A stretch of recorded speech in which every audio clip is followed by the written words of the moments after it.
connections are on. I think the connections are on. Okay, let's see where we are. Where are we today? It's Tuesday. Tuesday. Hey everyone, how you doing? I am live. Sorry, bit of a delay there. I don't know if I'm live or not at the moment. Hey Jonathan, how you doing? Grandpets. Hey friendly girl, how you doing? Hey Gary, hope you're okay as well. Damn, you guys have been having some very long conversations. That's all good, right? It's all good to see everyone chatting away there. Right, let me just minimize my screen so I can see you all a little bit properly. This is the problem with when you start to stream. Right, everyone.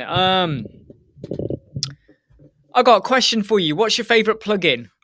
Tell me, what is your favorite plugin? What is the one WordPress plugin you could not live without?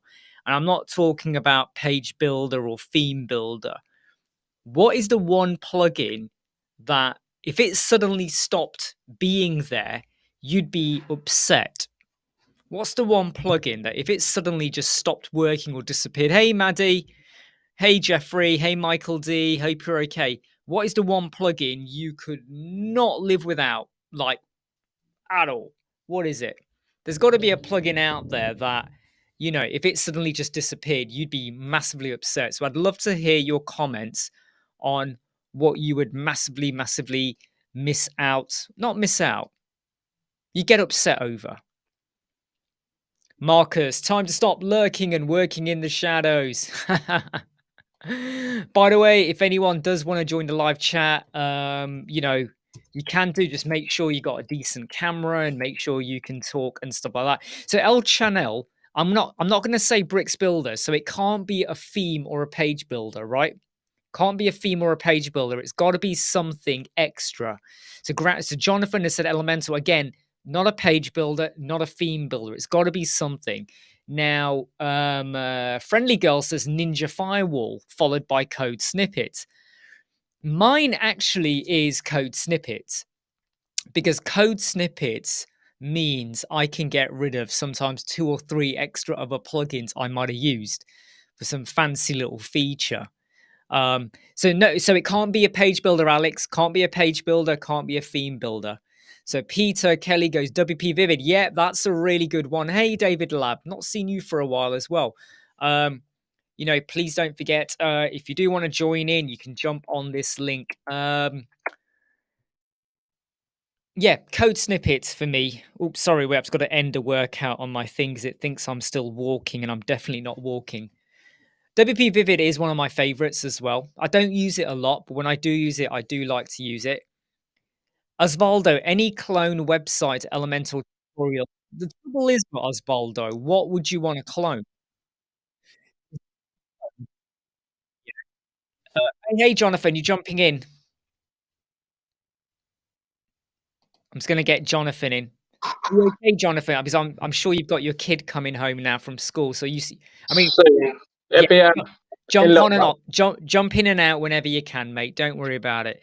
So, Osvaldo's asked a question about any clone websites to Elementor tutorials.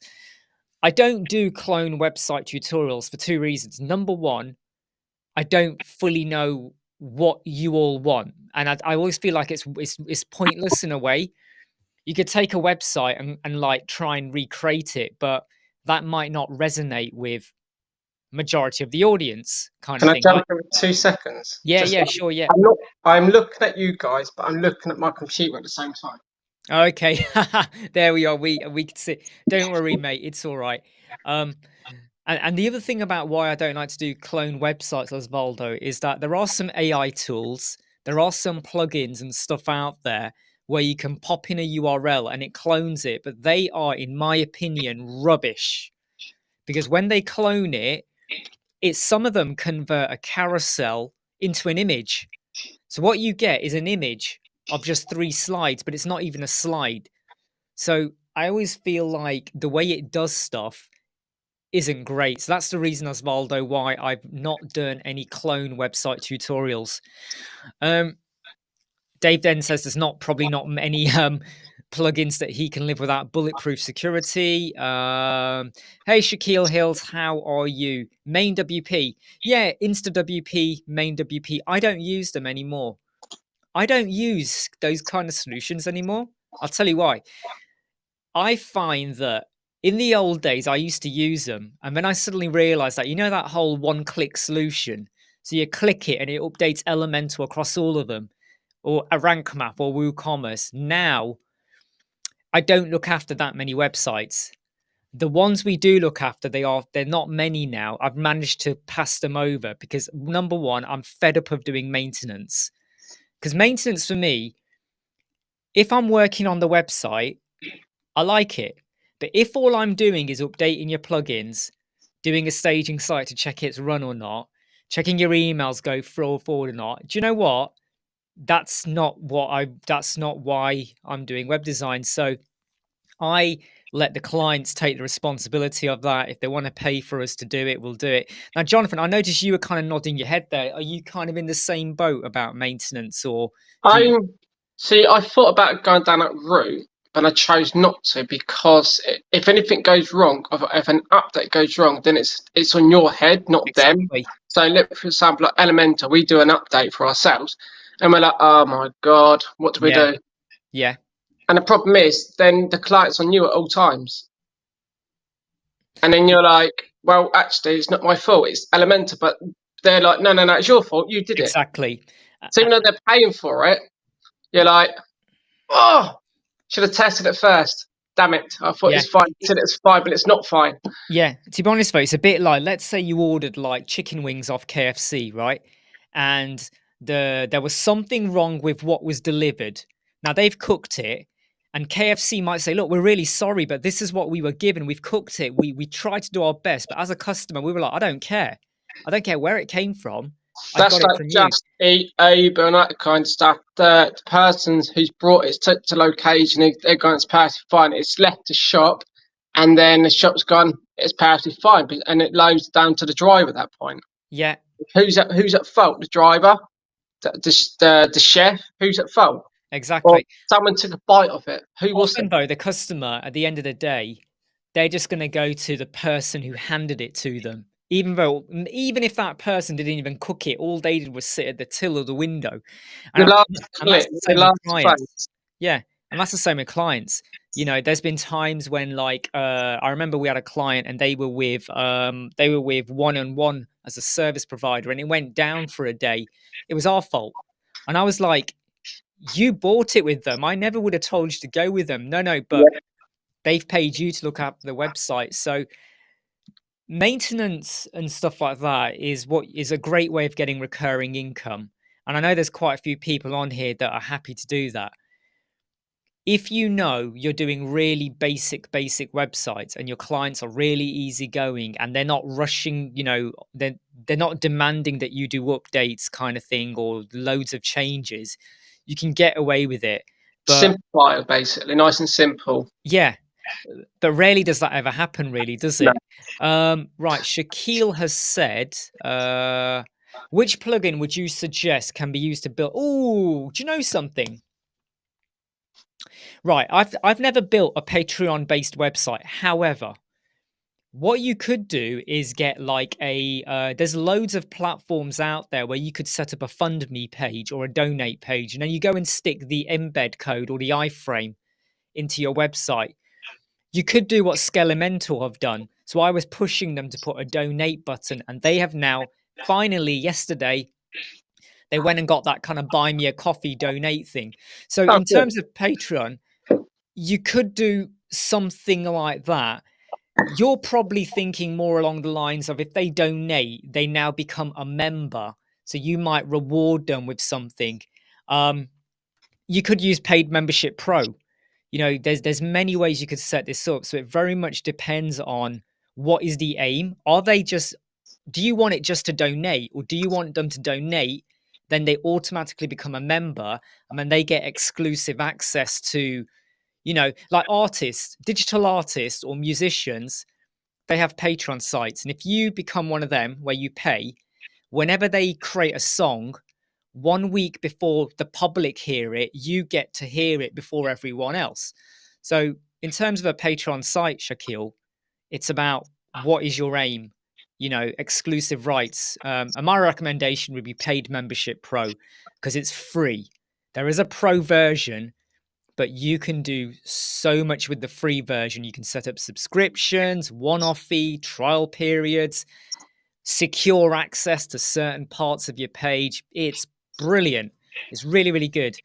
There's you can literally, like, there's an app, forget what the app's called, but it's like you can do so much with it. It's unbelievable. Yeah, John, how are you? All the better for seeing you two gentlemen. Were you there long, John? I didn't notice you. Sorry. I was listening to your fonts of wisdom, Imran. I tell you what, one of the worst things about, and I think you guys are going to appreciate this now, when you're talking and then you're trying to look at the comments and then you're trying to respond and keep an eye, and then you got your emails over here, and so you can catch if anything. You're like this, but it gets very. I forget to look down, and I'm like, oh. Yeah, I just spotted John. Yeah, I think he was getting dressed at the time. No, he's not. He's. Right, I'm just going to check the questions on here. How are you doing, John? How's your day been? I've been looking at. Here's a plug. Check out the stash on Imran's website, because I've decided to do a different direction on some of the stuff I'm doing, including contracts, and looking at how I can actually make it more practical for the customer, rather than spending half an hour with me trying to talk out a contract, actually doing it digitally. So that's one of the areas I'm looking at.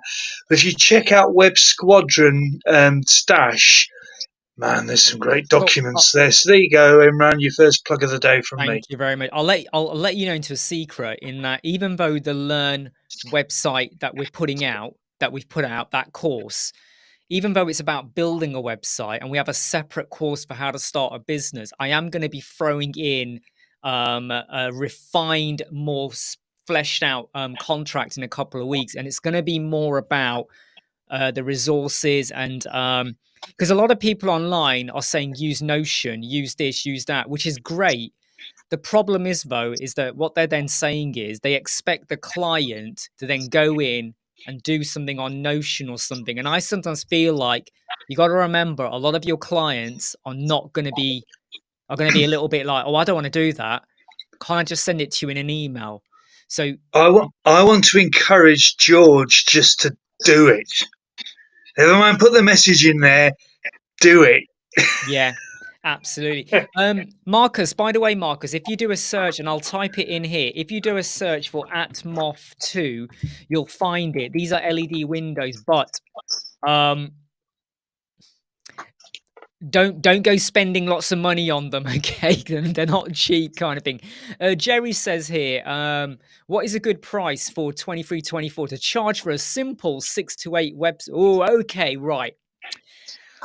I'll answer this one, but I am going to get John and Jonathan to also answer this. And I would like everyone in the chat to also put down their thing. So I'm going to tell you what I would have charged for a 6 to 8 page web. Let's pretend, well, it says it's no e-commerce, so it's a simple website. What would I have been charging, say, 6 to 7 years ago?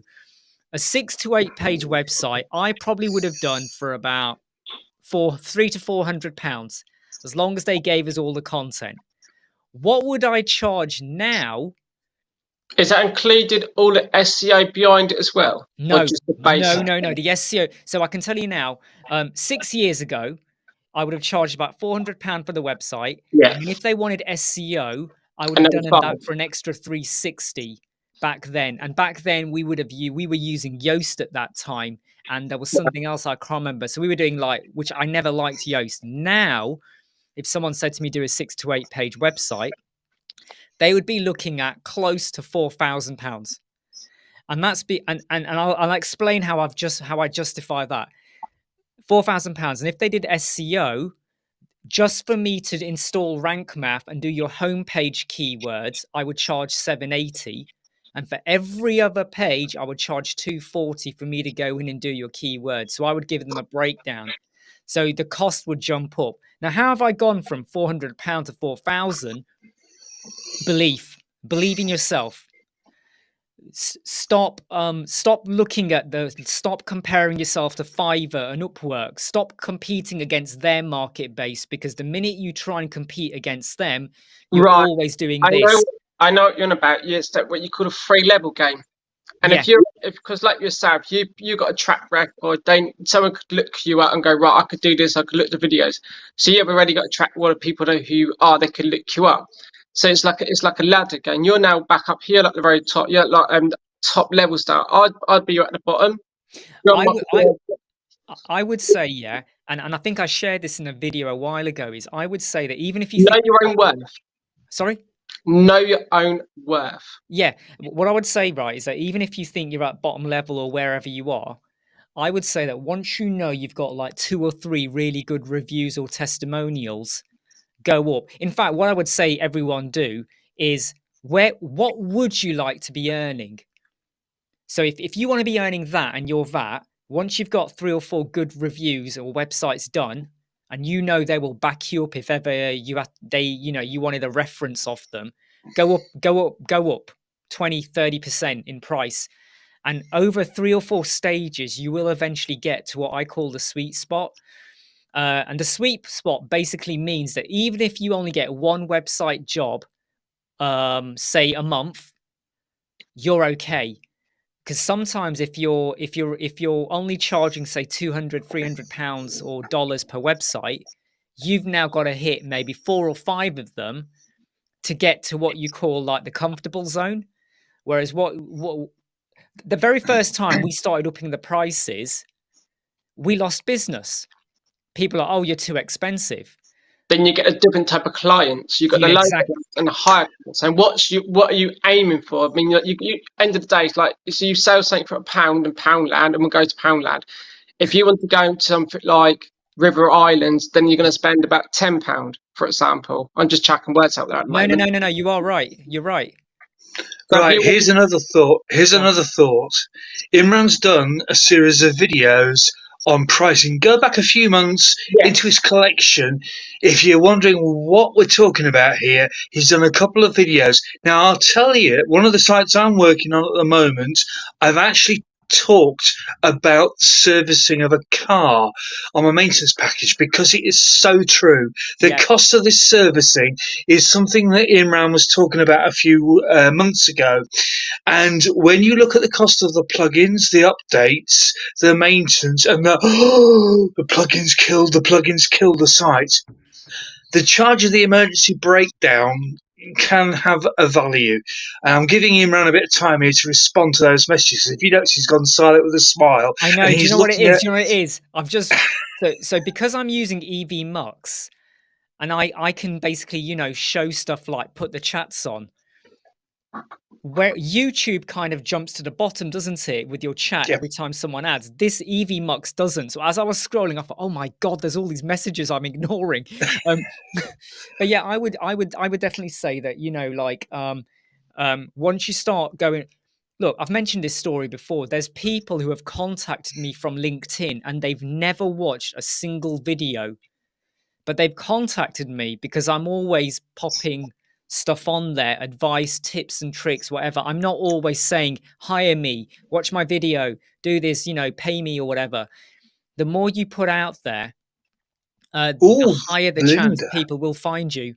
Linda, I must point out Linda's post. Have you seen Linda's post about the fact that these are tax deductible as expenses in the business, the plugins? Oh yes, yeah. Well, loss of earnings, it'd be loss of earnings tax from profit, yeah. I tell you what, one day I think I'll put out a video, because obviously, our accountant does share a lot of tips with us on what we can do, and it's all legal. It's all, we're not doing anything wrong here, but I feel like that deserves a video to be put out there. Obviously, it will vary depending on your country and your circumstances, but I think something like that, because when our accountant first told us what I could put through, I was like, I didn't think I was allowed to do that. It's a bit like your utility bill, so much percentage. If you're working from home, your house, a mortgage, so much percentage. There's a lot. I was even able believe it or not, I was able to put through Pepsi Max because that was my Yeah, my food and drink and whatever, because I'm working from home. Can you believe that? And I was like, no, I can't do that. And she went, yes, you can. but not And 100%. It's a certain no, percentage of everything. yeah. Well, the way it works is if you've got a good accountant, at the end of your tax year, you give them a list of all of your, plugins, stuff Losses. you Yeah, bought, yeah, yeah. and they will then go, no, you can't do that. You can't do that. You put everything in. And if they only allow you to use 75, 80%, good work. And I can tell you now, I mean, when I work out what our corporate, I'm not going to put values here, but No. based on what our corporate tax would have been, we ended up paying 60% of what it would have been. And I was like, damn. Because, like, when we first started off, we did have an accountant, but they never shared a lot of this with us. So when you're told, oh, this is your corp tax bill, you just pay it, don't you? You just kind of go, well, okay, fine, yeah, blah, blah, blah. But Just chuck in 500 notes and I go, what do you want to know? yeah, well, we've got we've got a pretty good accountant, and she's actually said to us that we're one of the few clients she's got where we're on top of it. So every week, every Sunday, I can tell you now, it's 10 a.m. in the morning Sunday. Usually, I will be making sure everything is balances between the bank accounts, the directors' accounts, and what's coming in and what's going out. So I don't get our accountant to do the bookkeeping. I Yes, keep when you everything in check so that when I give it to them, they can then run through. And then I know that when I've given it to them, we know we squared off everything on a weekly basis. But I mean, we're going into all financial talk now and stuff like that. But I think it's something that it's worth mentioning at it times. is, yeah. And I think it's something that gets overlooked massively. I don't think a lot of influencers or people who do businesses kind of talk about that stuff. But I did want to just go back a step when we were talking about LinkedIn and stuff like that. John is it the Lincolnshire Businesses Network, John, you're part of, or the Grantham one? I'm part of Lincoln Business Club, and Yeah. last month I spoke there. Yes. I mean, I want to join the Leicester one, but I struggle with I really struggle with time. But if you can join some sort of chamber of commerce or some sort of business networking thing, for anyone who's struggling in the UK, it's a great way to get in there. Of course, there might Okay. already be a web designer there, but I would say don't let that stop you because you might bring something different. Go on, John, you're about to say something. Yeah, right. So here's a couple of bits of advice. I've been involved with a local business club for a couple of years. So first of all, I get to meet people, and if you look at the Lincoln Business Club, you'll see my details there and what I was talking about at the last event. The other thing I'd recommend is a Federation of Small Business, FSB, that you can actually get a stash of legal documents from once you become a Yes. member. And there are also networks that you can get involved in. Now, for those people who struggle with the marketing, it is a really essential tool to actually get there talking about what you've got to offer, etc. And that way, socially, you'll get to your name banded around and you'll increase your network of business contacts, which some of you might struggle with. You'll tend to find they have monthly meetings as well. And you'll also find that with these places, you'll end up having your own profile page and be able to use their logo on Yes. your website. Back to you, Imran. Yeah, I'm just answering someone here. So that question up there, I'm just going to tell them go for Paid Membership Pro, which you can use for free. You can set up people to have access. They don't even have to pay. You can set them up to have, you can set up different groups. It's really simple and easy to do. Marcus says, I hold my hand up to scaling. Oh, no, that's okay. Yeah, that's just a comment on there. I'm now just quickly running through the questions. If anyone's got an important question, and I haven't answered it, please do go and answer it I've got two again. questions, but I'll letting you talk. No, go on, Jonathan, go. Right, the first one is relevant to what we're talking about. So it might help get more people to join your course if you add like there is a business section where if you don't know about the marketing side or who to join, that kind of stuff. So all the links like that got put in maybe on your site, maybe that could help get more people to join. Second question, I got a less than 1,000 people on YouTube to subscribe means you can't go live. But how, what you're using, how we're talking, how do you link that to YouTube? Do you need a minimum of 1,000 subs to do what you're doing? Oh, what you mean to do a live? Yeah. No, anyone can do a live as long as like you've been up and running for a while. Anyone. I mean, even my son, he's got a channel. He's got about 370 subs. He can't go live though because he's under 18. So if he's on camera, I have to be with him. If he ever goes live, and he has tried it, it gets blocked. So as long as you're an adult, you should be able to go live. So just you have to go to YouTube Studio. And if you are struggling to go live, go to the help section, click on customer support. It will open a live chat, and then it might take 5 minutes before someone chats to you, but then once they chat to you, they will help you out. So if you do want to go live or anything like that, you can do. You don't have to have 1,000 subs. You don't have to have tons of hours of footage or anything like that. Oh, right. I mean, tried ages ago and it didn't work, so yeah, I mean, left it. The first time I went live, I think we had about 60 subs back then. So and there wasn't a restriction. So don't know, maybe I've done something wrong then. Maybe I read something wrong. Just go to YouTube Studio. YouTube Studio. Yeah. You will now. Here's a thought for the YouTube Studio and YouTube period, and I'm sure Imran's mentioned it. The Social Blade, and there's a couple of other nice little bits of software that Imran's already previously talked about. That obviously, if you go through his videos, you'll find that actually give you the keywords, and keywords are essential for finding the content. There is an option for doing the AI side of things as well now for YouTube that will put those words together that will nicely promote you on the content you're putting in. So you've got to obviously take the words from your content, add them in. As you can see, Imran normally does that, but please bear a thought for Imran. With these live chats, he has no idea where they're going to go. So if he goes to another planet, then he hasn't necessarily used that planet's word in his keyword. Yeah, exactly. Jerry's got a question. He says, each of you gets skill 1 per category. What skill would you all say defines a novice, intermediate, advanced, and expert level? Ooh, okay. That's a bit of a tricky one. One skill. Okay, so I'm going to say for novice, that's a bit tricky actually, because they all cross over with skills, and I could argue that sometimes I think it's being a critique. I think it's being able to critique your own work. I think it's being able to take criticism, positive and negative, refine and work with it. Don't take it all personally. It's almost like having like what's the word? Not honesty. Black and white. Integrity. What was that? Sorry, John? Integrity. May I answer this one? Yeah, I was going to say humiliation. Right. Being able to accept that people like what you do. My take on that would be that I regarded myself as an intermediate until somebody actually turned around and said, no, you're not.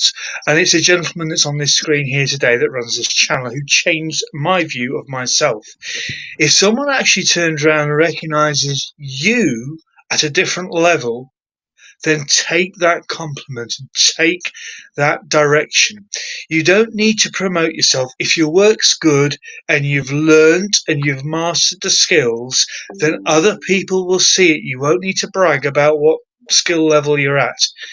And Imran has talked about this previously. There's not a huge number of people within the group that are all experts or whatever, but he will encourage you, and he looks at does the website reviews. He will take you through the good bits and the bad bits. Now, if you don't want to put your review in, look back at some of the other reviews that have gone on and you'll get ideas, and that will also help inspire you. But that's my take on it. A novice is somebody who's probably just going into WordPress for the first time. An intermediate, you understand the plugins. Advanced, you might know quite a few of the plugins and how they operate. And the expert, well, welcome to Imran. Well, I am going to now give a slightly more controversial answer, in that there are some people out there that will say you can never call yourself an expert, let alone a professional, unless you're using certain tools or you're using certain plugins. And I know there's a few people out there who are influencers who are very crafty in how they have a dig at me without putting my name in. They kind of go, the chump. So that gives you a clue. The chumps who say X, Y, Z. Basically, they have a theory that you can never call yourself an expert unless you use their tools. And I always kind of basically hate that attitude, because that means that we put people down. We make everyone feel inferior. You're not as good as me because you didn't go to that university, or you don't drive that car, or you don't wear these clothes or whatever. And I always say, if someone can do something, it's like what John was saying. If someone is able to say, hey, John, that was really good, that's all you need. That's literally all you need.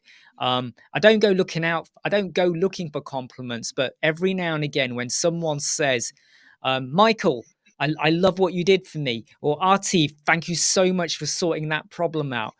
That's all you need, And for me, it's a bit like, so for those of you that are parents or you have family members, the minute your child or someone close to you, even your partner, says they love you, or they had such a great time with you, no matter who ever says to you that you are a bad mum or dad, in your mind you're going to go, my kid's okay with me, and that's sometimes what matters the most, because people love to judge, and I'm like, I do not have JavaScripting skills. I can mess around with it to a tiny bit.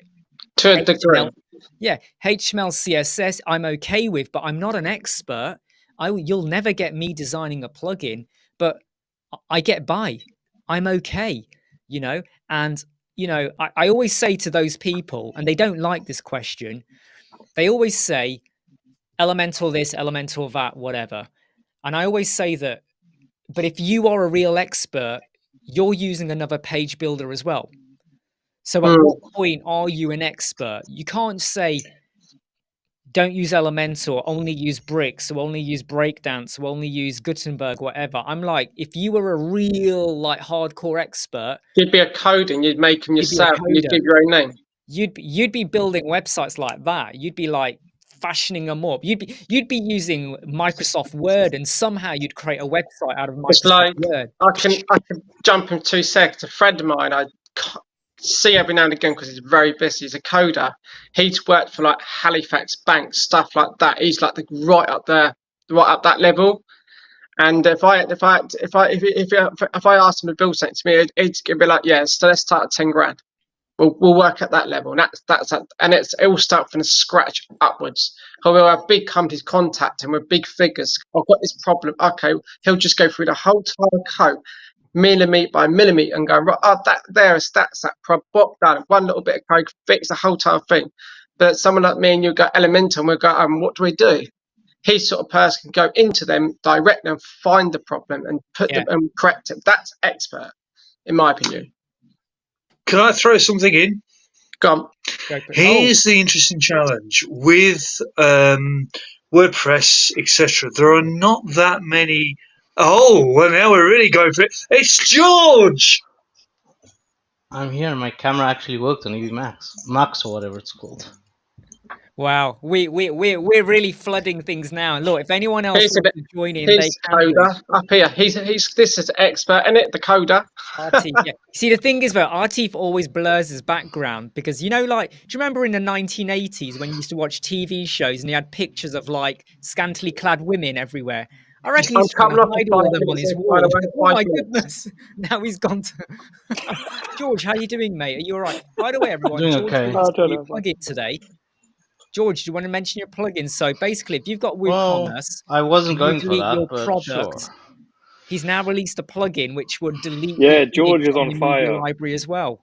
Well done, What George. it was based off of like a snippet that I'd done for a client, because they would always it's one of those clients that has like one of those shops that sells unique products, and she has to delete the product that doesn't exist anymore, but she forgets to sort of go through and delete photos, and of course she doesn't know where to go.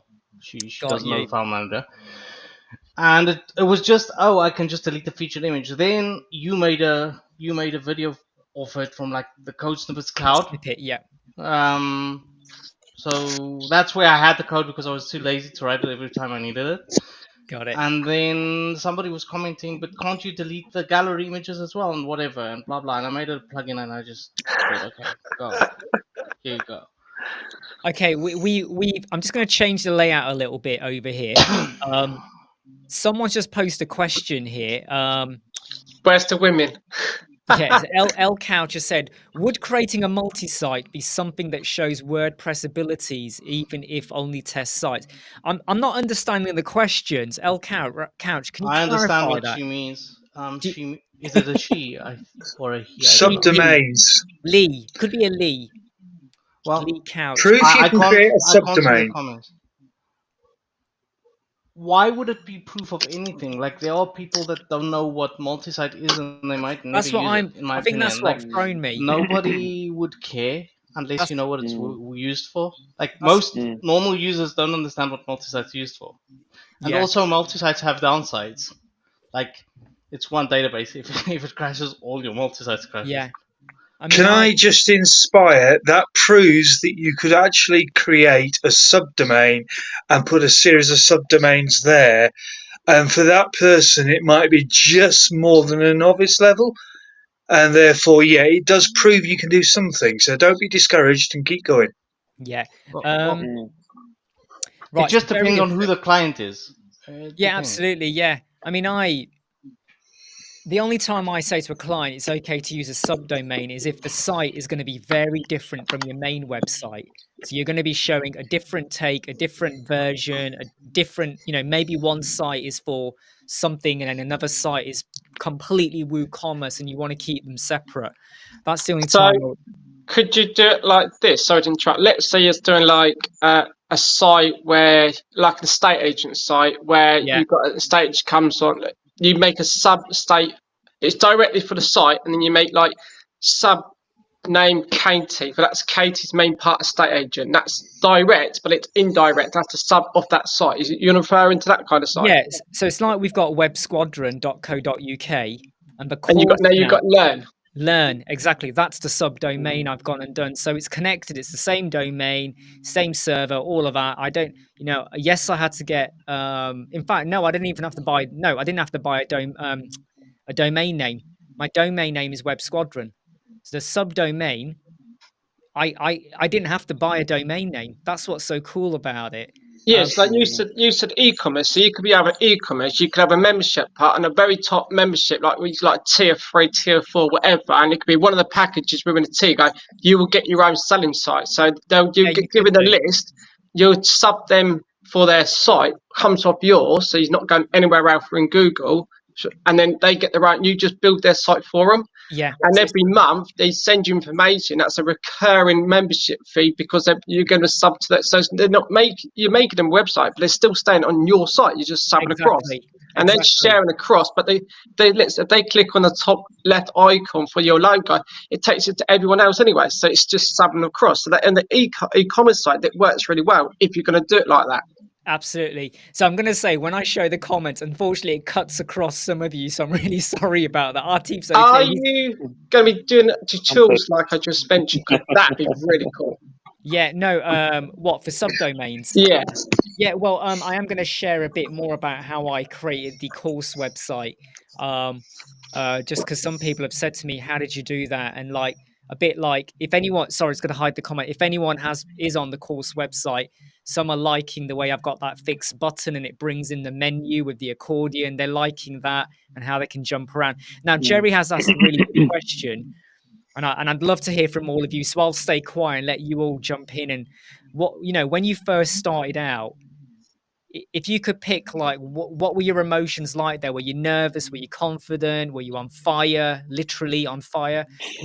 Were there any obstacles when you first started off? Yes. That's The it. There's first your answer. time, That's his answer.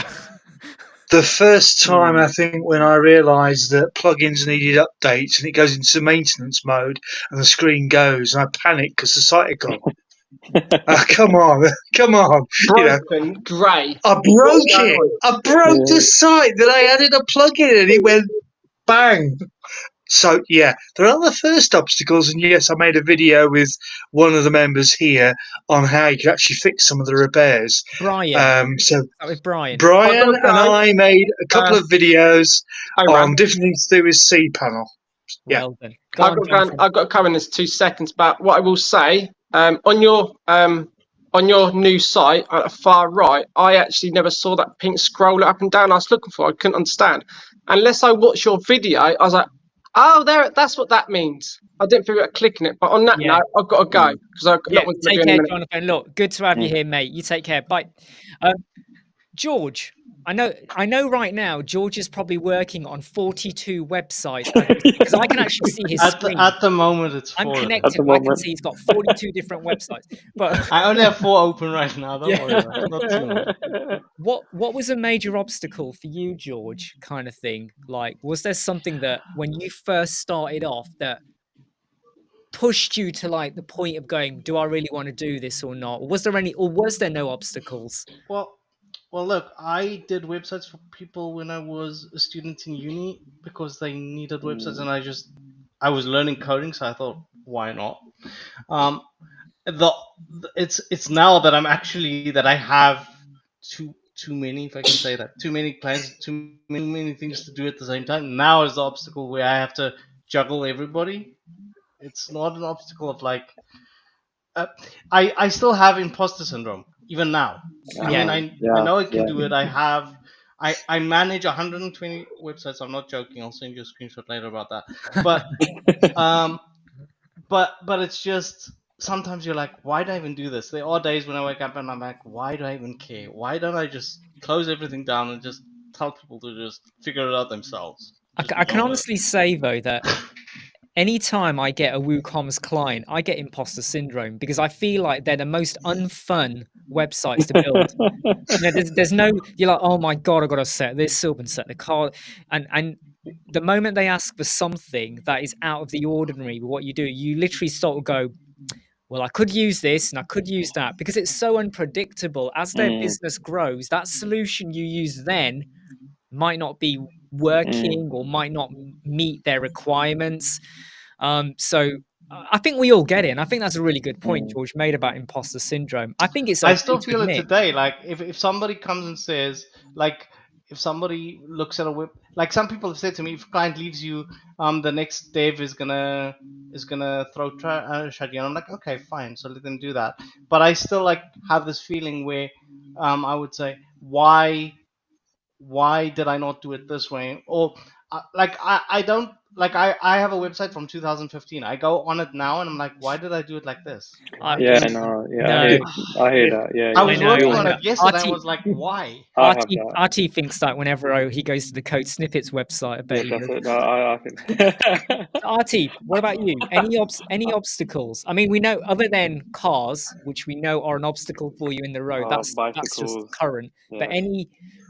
anything that kind of Obstacle is a tricky one because it's not like I wouldn't say it's a tricky one, but it's more of like a progression. It's more like if you think of a stairs, every step is a journey. We're getting into WordPress wasn't like the first thing that I did. It was before that I was using Drupal for quite some yeah. time, and so it's like I wouldn't say everything has when you're starting out with something new, everything is like, oh, you just feel out of your comfort zone. You don't know where to do, how to deal with this, how to deal with that. But I would say persistence is always the key. With Code Snippets is a good example. It was actually the first full-fledged like plugin that I've worked on, and it was something quite new. I'm not a plugin developer before. I Yeah. worked on small things, but there were so many things about, okay, how I have so many ideas, but how can I do it? I had no idea. And then just slowly more using, getting to grips, and asking questions. Being just, you know what, one thing is being open to say I don't know. I Yeah. think that's something a lot of people can struggle with because they feel like they're going to get maybe embarrassed or shut down to say, oh, you don't know how to do this. You're just some, amateur. But everybody, and I tell you, the most technical people I've ever spoken to, there's still some basic things they don't know. you know. Do you know what? A great example is it used to be called Experts Exchange, and I was on it nearly every day back in the early noughties, SQL, and the amount of people that were on there who are fully fledged experts at coding, Mm, asking stuff like, well, how do I do this in SQL? And how do I make this happen? And I'm trying to run this program and it's not working. No one is ever like a full blown expert. And I think Atif makes a really good point there. Many times I've had people come to me and they go, oh, yeah, we really want to work with you. And they're happy to pay. And I look at the brief and I go, I don't think I can do this. I'll be really honest. I'm not feeling confident. And I mm, could maybe have a go, but I know I'm going to end up with a sleepless night and I can't be bothered. I don't want to be sat there going, oh my God, stressing out, we're not going to deliver or whatever like that. So I think that's a really, really good point to make. But yeah, just being able to just hold your hands up and go, no, I can't do this. Just double checking some of the comments here. So Osvaldo asked one and he goes, is there any way with dynamic tabs product loops similar to unlimited elements? I'm not sure which plugin you mean there, but make the tabs work with different loops. Oh, okay. Well, okay, I'll tell you what I would do. If I was going to have different loop grids, I would just get tabs and just stick the nested tabs, and I would stick a loop grid in tab 1 and then a different loop grid in tab 2. That's what I would do. Really, really simple and easy. Name your tabs. They might be category names, or you might have post tab and product tab. But that's what I would do. I mean, That refers to Elementor. yeah. If That's it's the, is it yeah? If it's Element, that's what I would do. Just have your nested tab, drop a loop grid into tab 1, set it up how you want, and in tab 2, if you want to have a completely different style and set of queries, whatever, just set that up. Um, um, By the way, though, I do want to let everyone know, though, that I am considering maybe start to jumping in and doing some more Croco Block videos. I say more, I've not really ever done one, but I am considering it. But I do need to get a never feeling done one. for what would you like to see, mainly because there is so much. I'm going to try not to swear, but there is so much shit going on, right? There's so much plugins and stuff. What would you really like to focus on? Because I'm thinking like, Jet Engine, Jet Smart Filters.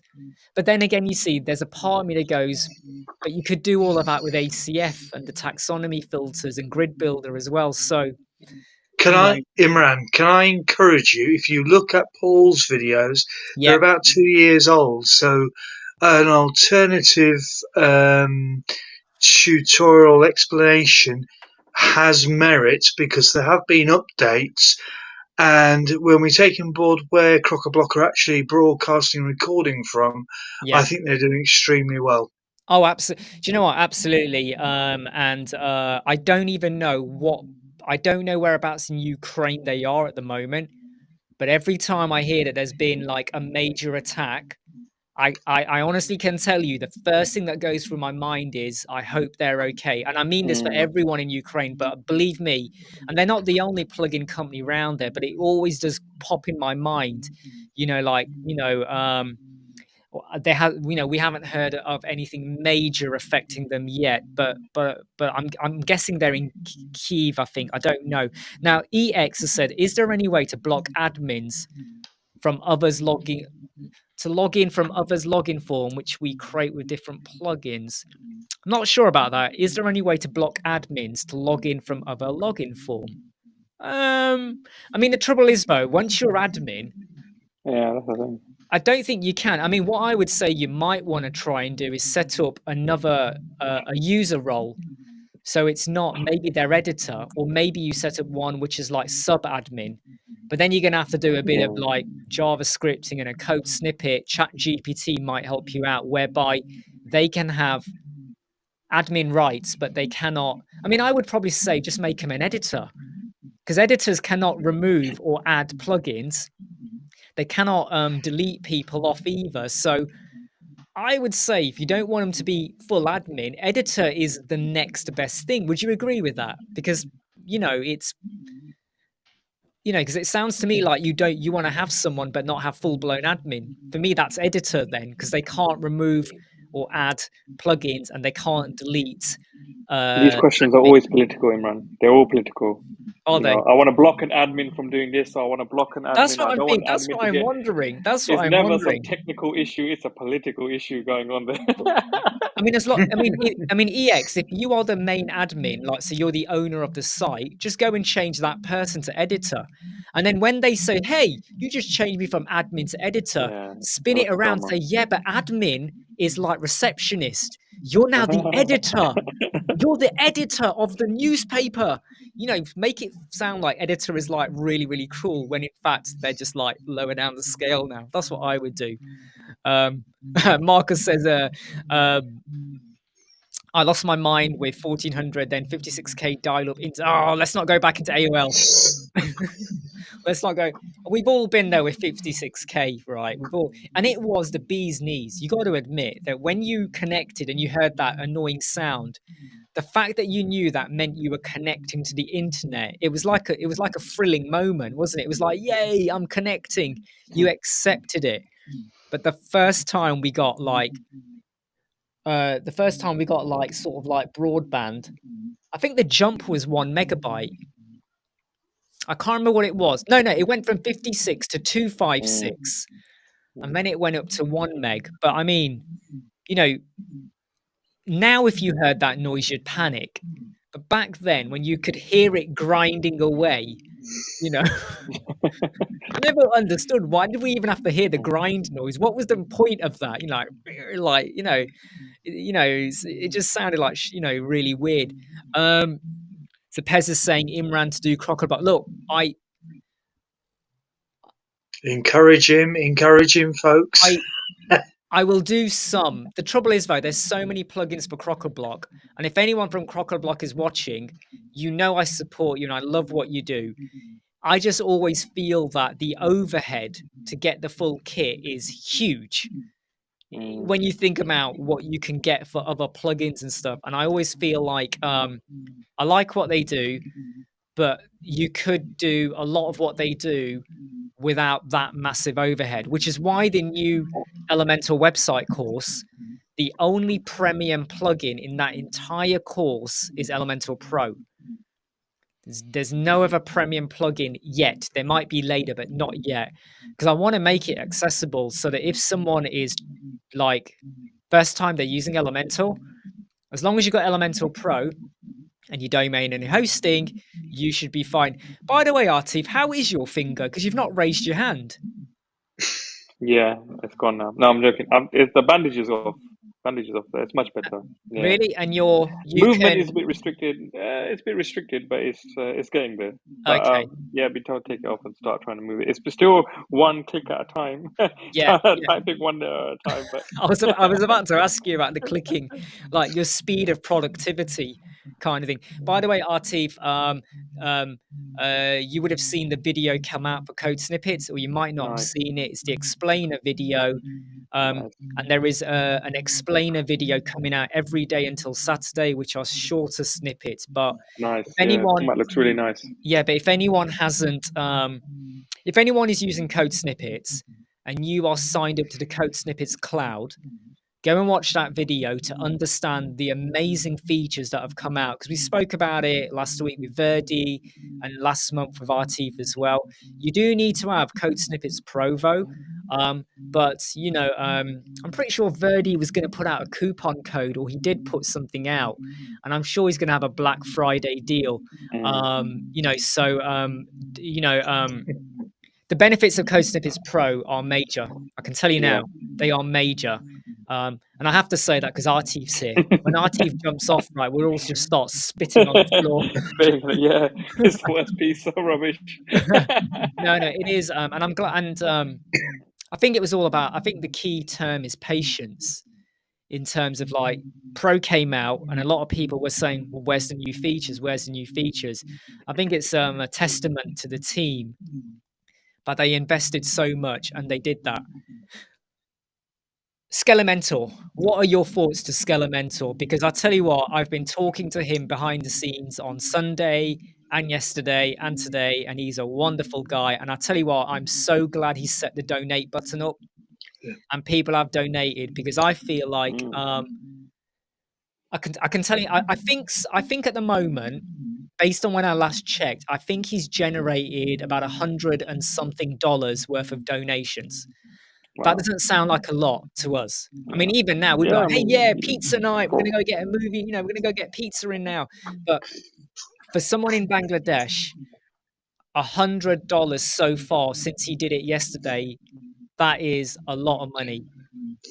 I know. it must have I taken him a lot of post. time because Yeah, there's so many different like variations of each, and there's so absolutely. many categories. Yeah, It's a big. lot. Yeah. Go on, John. Sorry, John. You're gonna say something. I posted out a while back that I think Elementor, before they got into the containers, they had a really good library, which is brilliant. Mm. They moved to containers and they reduced their library, Well, which caused me one or two issues because two of the designs were actually favourites of clients, and they were like, "Oh, why can't you do it?" And I thought, well, So I'm really pleased that other people have actually taken the mantle up, to be fair. I'll tell you where my feeling is about. Sorry, I'll just hide this question. I'll put it back. I'll put it on a minute, Matt85, and we'll answer your question about the AI a bit. Basically, well, let me answer it quickly now. Don't worry, mate. AI, all AI does, right, is a tool. All right. Think about it Yeah. like this, okay? There was a time when we didn't have computers to do stuff, and you did everything with pen and paper. The computer was a tool. There was a time when we did not have toasters. Toasters now help us to do stuff quicker. Everything, Canva, Photoshop, all of these things just help you do something better. George with his headphones You should be worried. communicating George is to an us. AI. He's Yeah, not real. George. George is an Actually, yeah, AI. George is generated by Bad Journey version 20, right? In fact, George is actually a self-sufficient plugin himself. So he generates himself on an ongoing basis. No, so what were we talking about before that? Elemental. I had myself on mute, otherwise you would have heard me say I wish I No, wasn't plugged in was it because I would Elemental? be Oh sleeping. yes, wireframes. Yes, sorry. So about a year ago, Elemental bought out wireframes but they only bought out about 6 or 7. There weren't many. And I said to them, I really hope you do more. And they were like, yeah, we should have more. But there never were. Like when you go to single product template, you get one wireframe or one or two. Same with shop, one or two. There's hardly anything there. Skelementor, when he gets time, Abdullah is his name, Abdullah Al Alfiq. When he gets time, he's going to now expand on it. And there's already people saying to him, could you do a version for bricks? And I have said to him, I don't think he's got, if I'm honest, I don't think he's got time. I can tell you now, I've had a chat with him and he is proper stressed out with his life in university. So anyone who thinks they're going to get a bricks version, it ain't happening. However, if anyone wants to go and produce something, go and do it. But it's him and someone else, by the way. It's him and a friend of his that put this together. But now, like I said in the video, you've got a client, but you don't know what they're looking for a hero banner. You don't send them to Skelementor. You don't want them to know you went and used a template. We copy paste.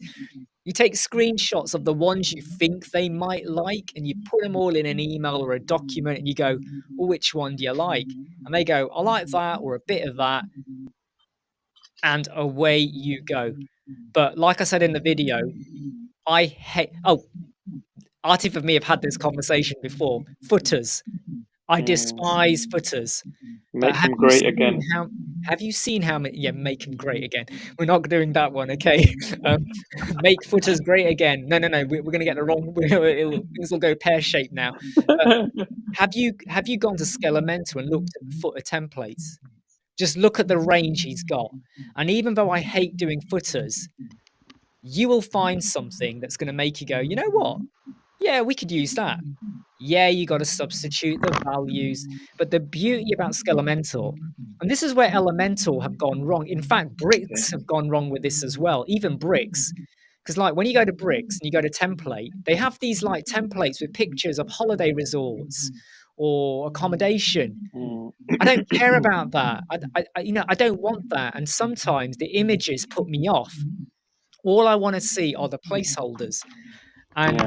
I'm surprised that so many page builders and theme builders have not latched onto this. Even Gutenberg, Yeah, I've Spectra, not all actually of them. used it. I haven't actually given Elementor a go. But what just looking at it, what I think I like is I don't really ever use for Elementor or Bricks like any of the templates or things because I just feel like it gives you these warnings of we're going to override your styles and your Yeah, colors and your fonts, and you don't really want that. I do want just the kind of template of okay, I want this section column, and it's all kind of it's the bare bones, and then you can build on it. It's like having a hello theme for Elementary. Well, you could have your own theme as a child theme, but yeah. why just use their bare bones and take it further? Well, That's I'll what tell you these what, Artie, you don't need to worry because you know what you do, and this is what again I really love the ingenuity of what he's done. You know, you find a template you like on there. You don't even have to log in. You just you hover over it, and it has a copy button. You just click copy, and Oh, then all okay, you do is paste it. So you're not importing a template. nice. You're Wow. literally just copy paste. You don't like it, you delete it. So you're not even adding templates into your template because that's what I thought. I thought, oh, I'm not, you got to download and then import. Mm-hmm.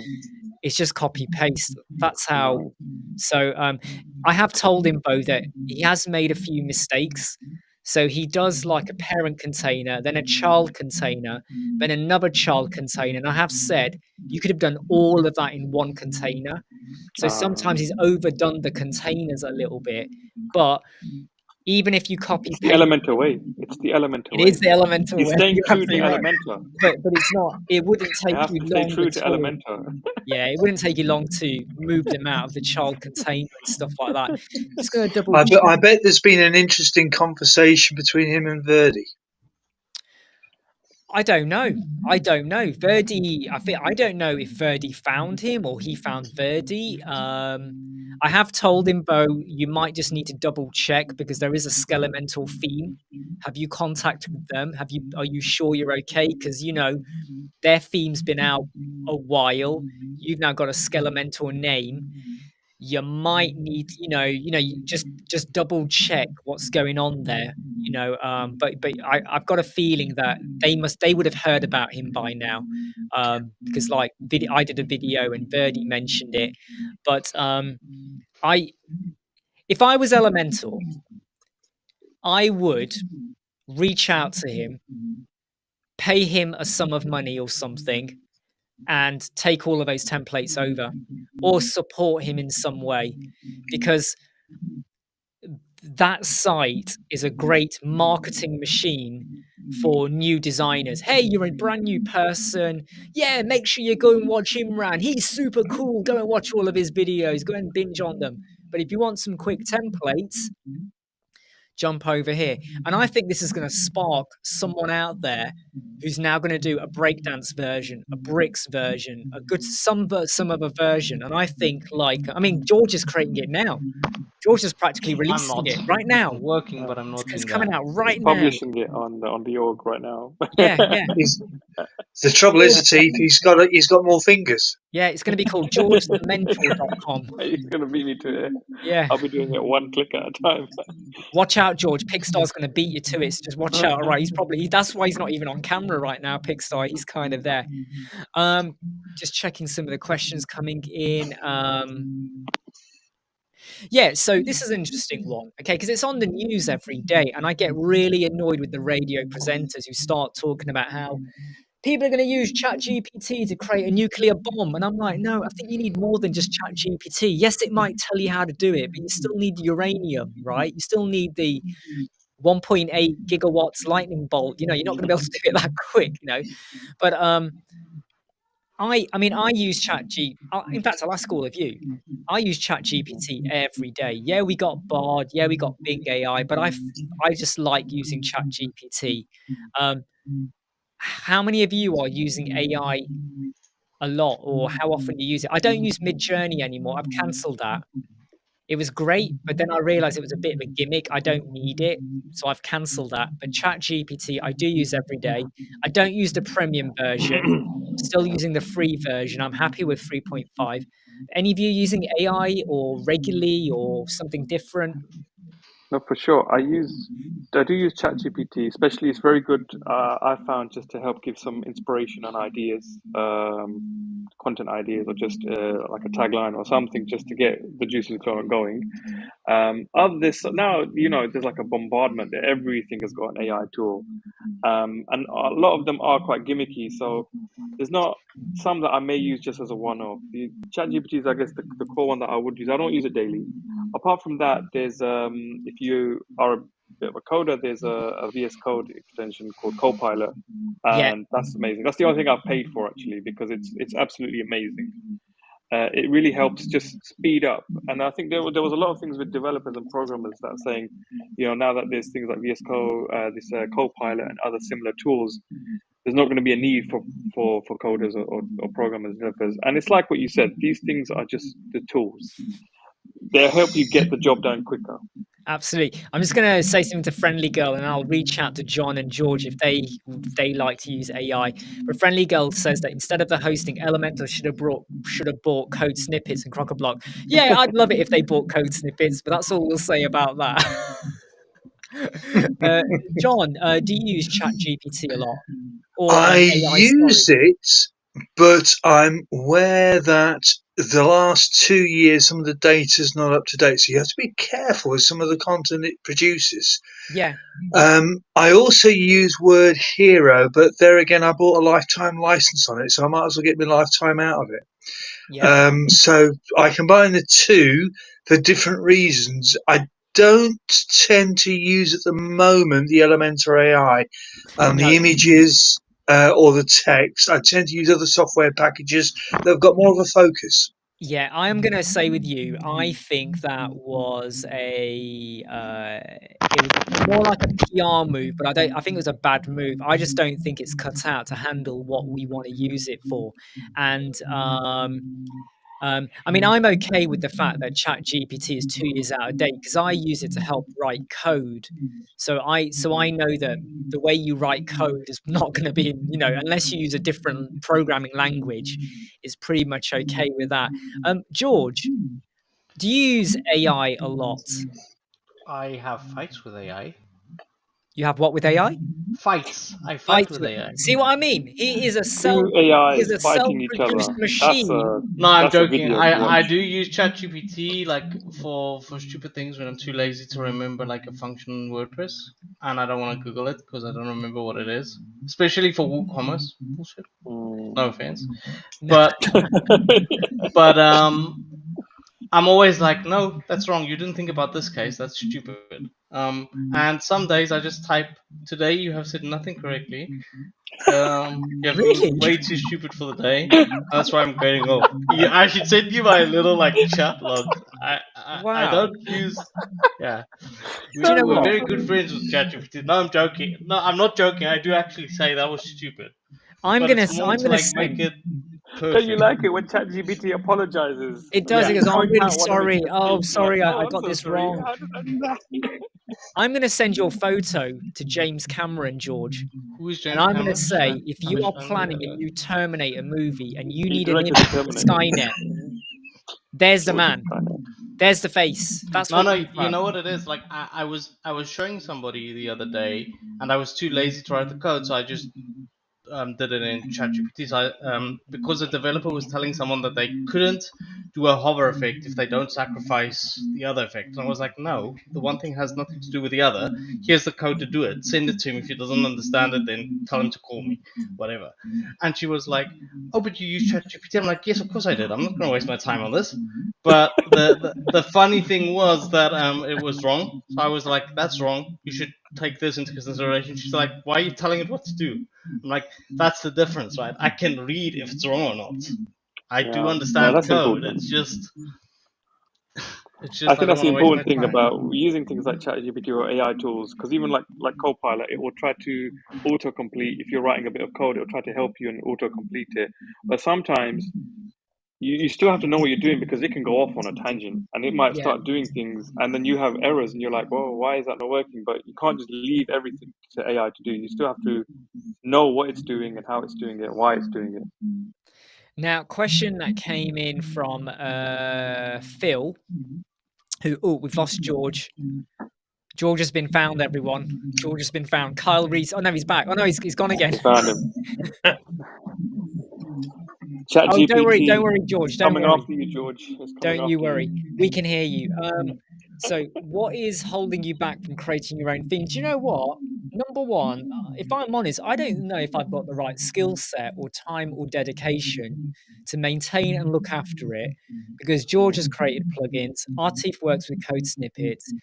When you are working on a product or solution like that, dedication kicks in. You're like, sometimes I don't want to say you lose control, but you are now worrying about the 100,000 people that are using your solution, kind of No, thing. it's very true. This is a very And true point. and the minute there's a bug or a problem, you feel like you have to drop everything, because the longer you take to react or sort it out, you feel like your reputation is being plastered everywhere and being ruined. And that's the reason why. So number one, I've never tried to do it. Mm.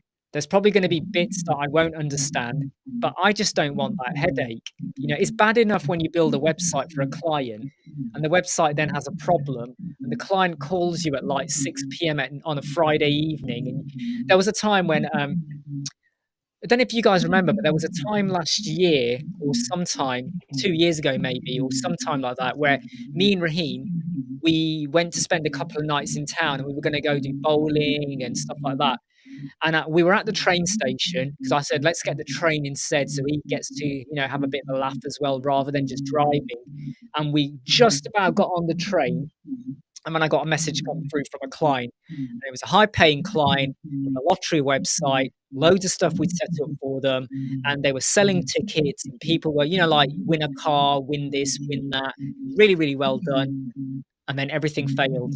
And they had a live draw in 2 hours' time. And I was literally on my iPhone on a train trying to connect, trying to do WordPress because you literally felt like if this gets screwed up, this is Yeah, our rep and everything go down. So yeah, that is long yeah. answer short. That's the reason why, Phil.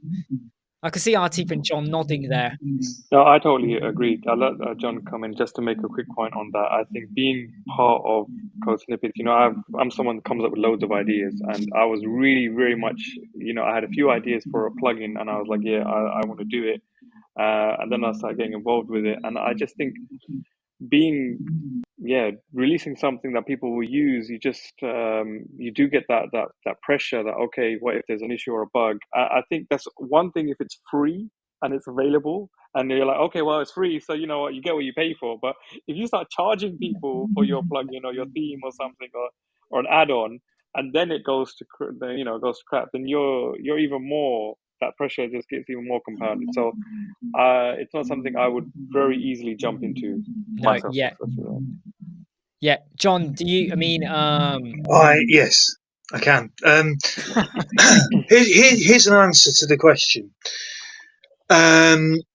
Elementor offers me themes. Other providers offer me themes. yeah. When you're starting off, if you look at Elementor and look at how you can change that wireframe or theme nice and simply, there's loads more to learn about websites than worrying about the theme.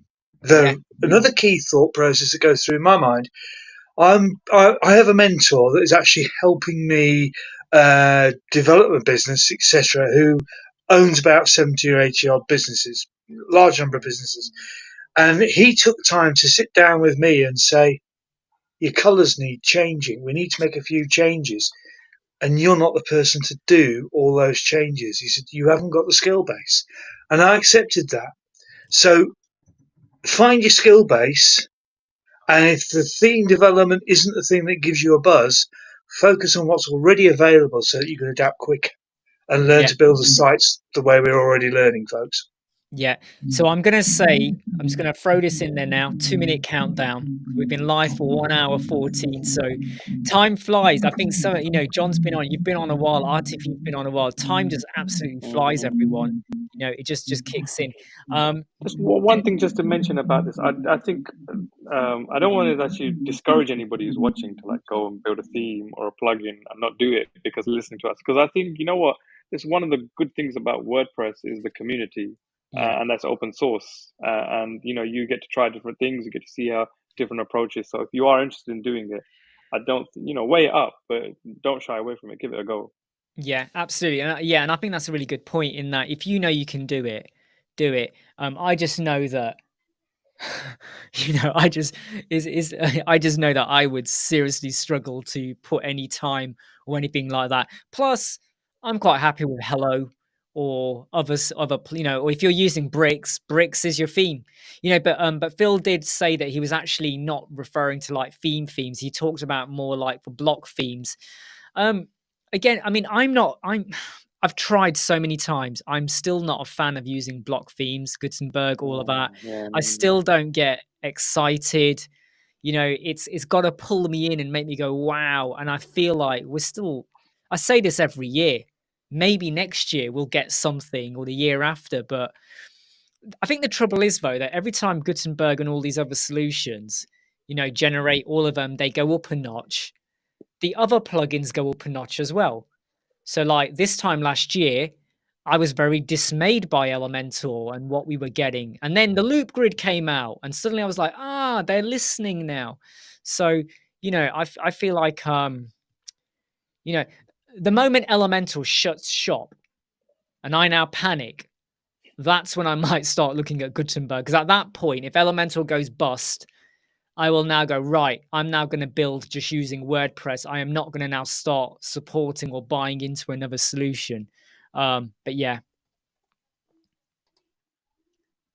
Right, I'm gonna say if there's I'm gonna say thank you to Artif and John. I am going to, if there were any questions that we missed out on here, anything that someone was burning to know, please do reach out into the Facebook Elementor group. Just gonna add George back in because George is just there.